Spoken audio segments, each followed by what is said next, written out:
今天想要给大家分享一道健康又清爽的减肥食谱——滑蛋三文鱼牛油果卷饼。我用的是这种市售的卷饼，两边卷起，用牙签固定住，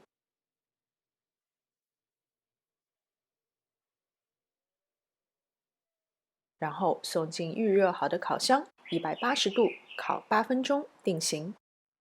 2个鸡蛋，加入2大勺的牛奶，适量现磨黑胡椒粉，1至2克盐，打散备用。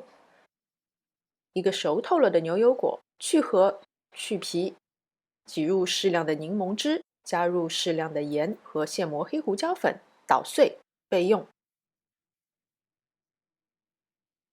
不粘锅内烧热适量的食用油，倒入蛋液，转小火，蛋液略微开始凝固以后，用锅铲不断地向中间推，这样蛋液凝固，但是又并非全熟的状态，滑蛋就做好了。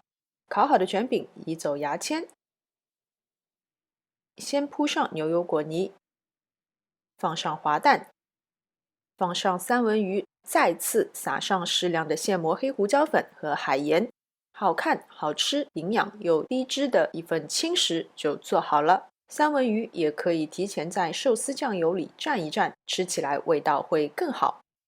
好了，今天的视频就到这边，非常感谢大家的观看。喜欢我的视频，请记得点赞、分享和关注我的频道。我们下次再见。